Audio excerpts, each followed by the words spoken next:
काला साया। यूं तो बनारस घाट अपनी खूबसूरती के लिए बहुत प्रचलित है, पर घाट के किनारे कई राज लिए बैठे हैं।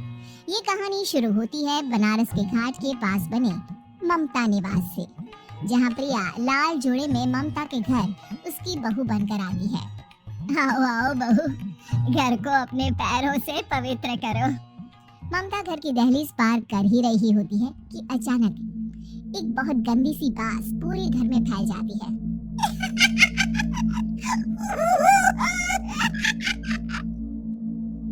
ये बदबू और ये आवाजें, ये कौन हंस रहा है माँ? अब ये पड़ोसी ना हमारे थोड़े अलग से है। कहाँ हम शाकाहारी और ये मांस मच्छी खाने वाले। छोड़, तू ध्यान मत दे और गृह प्रवेश कर। और हाँ बहू, अपनी सास की एक बात हमेशा याद रखना, इन पड़ोसियों से तो कभी बात नहीं करेगी। अच्छे लोग नहीं है ये। अपनी सास की ये बात मानेगी ना बेटा? हाँ माँ, जो आपकी मर्जी, मैं उनसे बात नहीं करूंगी।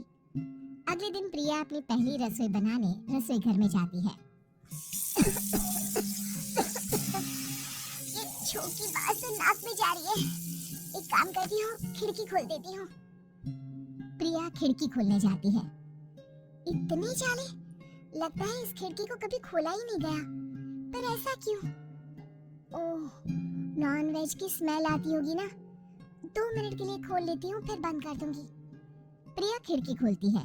खिड़की खोलते ही उसकी नजर सामने वाले घर की खिड़की पर पड़ती है, जहाँ एक लड़की खड़ी होती है, हाथों में मेहंदी, लाल रंग की साड़ी, बिल्कुल सजी धजी, मानो प्रिया की तरह ही वो भी नई नवेली बहू हो। वो प्रिया को देखकर मुस्कुराती है। हे भगवान, माँ ने तो इनसे बात करने को मना किया था। प्रिया फौरन ही खिड़की बंद कर देती है और तवे पर चढ़ी रोटी की ओर देखने लगती है, पर वहाँ रोटी ना होकर मछली पड़ी होती है। ये क्या? पहली ही रसोई में इतनी बड़ी गलती! हे भगवान, अब मैं क्या करूं? प्रिया बहुत डर जाती है और फौरन रसोई की सफाई करने और फिर सभी के लिए खाना बनाने लग जाती है। जब वो सबको खाना परोसती है, सब तो ठीक है, मैं बेकार में चिंता कर रही थी। हे भगवान, ऐसे ही बस अपनी कृपा बनाए रखना। रात के वक्त जब सब सो रहे होते हैं, तब प्रिया को पायल की आवाज सुनाई देती है, जिससे उसकी आंख खुल जाती है। ये पायल की आवाज कहाँ से आ रही है? प्रिया उठकर उस आवाज के पीछे छत की सीढ़ियों तक जाती है। तभी उसे बच्चे के रोने की आवाज आती है। प्रिया छत पर जाती है तो क्या देखती है? वही लाल साड़ी वाली लड़की अपनी गोद में एक नवजात बच्चे को घुमा घुमा कर सुला रही है। तभी प्रिया की नजर उसके पेट पर पड़ती है। ओह गॉड, ये तो प्रेग्नेंट भी है। सुनिए, बच्चा सो नहीं रहा है क्या? मैं कुछ मदद करूं? नहीं नहीं, आपके घर वालों को अच्छा नहीं लगेगा, मैं संभाल लूंगी। स्नेहा की गोद से बच्चा हाथ मारकर प्रिया की गोद में आने को छटपटाने लगता है। दोनों घर अगल बगल में बने होने के कारण प्रिया उस बच्चे को गोद में ले लेती है। प्रिया के पास आते ही वो सो जाता है। बच्चे का वो स्पर्श रात भर प्रिया भूल नहीं पाती और अगली सुबह वो छत पर कपड़े सुखा रही होती है। तभी उसे एक औरत इशारा करके बुलाती है। स्नेहा कह रही थी, बाबू तुम्हारी गोद में आते ही सो गया। मैं गौरी, स्नेहा की माँ हूँ। बहू, घर आना, बाबू को खिला भी लेना। शाम को जब घर पर कोई नहीं रहता, बच्चे से मिलने के लिए प्रिया छिपकर अपनी पड़ोसन के घर चली जाती है और कुछ देर बच्चे को खिलाकर वापस लौट आती है। इसके कुछ दिन बाद ही प्रिया को पता चलता है कि वो माँ बनने वाली है। ममता की खुशी का ठिकाना नहीं रहता।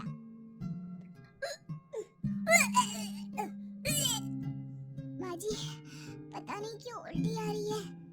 प्रिया भागती हुई वॉशरूम में जाती है तो हरे और लाल रंग की उल्टी करती है। उस उल्टी में से कीड़े निकलते हैं। ये क्या? खून और ये कीड़े! माँ! माँ! प्रिया की आवाज सुनकर ममता दौड़ कर आती है, पर बेसिन में कुछ नहीं होता। प्रिया हक्की बक्की रह जाती है। ये सब क्या हो रहा है? प्रिया घबरा जाती है और अपने कमरे में जाकर सो जाती है। डर के कारण वो इतनी थक जाती है कि उसकी आंख लग जाती है। तब उसे ऐसा लगता है उसके पेट पर मानो कोई बैठा हुआ हो। प्रिया के पेट पर एक 5 महीने की बच्ची बैठी हुई थी, जो बुरी तरह जली हुई थी। माँ, तुम्ही मुझे लाई ना अपने पेट में। मैं तुम्हारी माँ नहीं हूँ। कौन हो तुम? माँ, देखो मैं जल गई बुरी तरह से। 6 महीने पेट में रहने को भी मुझे नहीं मिला। सहला दो ना माँ। बचाओ! बचाओ! माँ! ममता दौड़कर कमरे में आती है। प्रिया की बातें सुनकर वो सब समझ जाती है। तू कहीं बगल वाले घर में तो नहीं जाकर आई ना बहू? मुझे माफ कर दो, मैं गई थी माँ। उस घर में सब मरे हुए हैं बहू। कई साल पहले स्नेहा उस घर में बहू बनकर आई थी। कुछ ही दिन में वो एक बच्चे को जन्म देने वाली थी। पूरा घर बच्चे के आने की खुशी में खोया था। एक दिन अचानक उस घर में आग लग गई। सब बुरी तरह जलकर मर गए। गौरी आज भी दादी बनने का इंतजार कर रही है और इसीलिए स्नेहा ने अपना अजन्मा बच्चा तुम्हारी कोख में डाल दिया।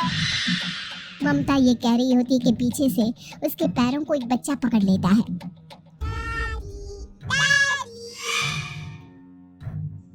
माँ, स्नेहा की गोद में यही बच्चा था। ये बच्चा कौन है फिर? तेरी मौत है।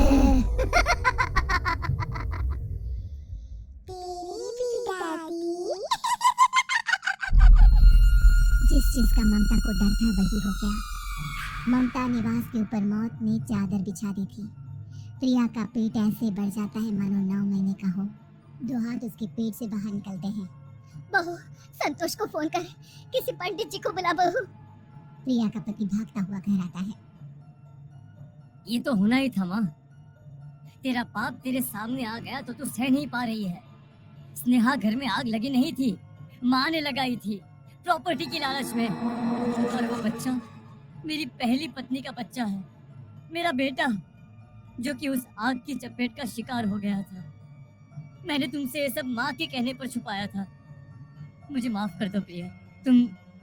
तुम अगर चाहो तो यहाँ से जा सकती हो। मैं तुम्हें किसी भी बंधन में रखना नहीं चाहता। मेरी शादी हुई है आपसे, मैं आपको छोड़ नहीं सकती। पर उससे पहले हमें स्नेहा, उसकी माँ और बच्चे की आत्मा की शांति करवानी होगी। संतोष और ममता गौरी के घर जाते हैं। अंदर सब कुछ जला हुआ होता है। जमीन पर जली हुई लाशें बिखरी हुई थी। ममता रो रो कर अपनी करने की माफी गौरी से मांगती है। प्रिया स्नेहा के घर वालों का अंतिम संस्कार करवा देती है और ममता निवास फिर से आत्माओं के साए से मुक्त हो जाता है।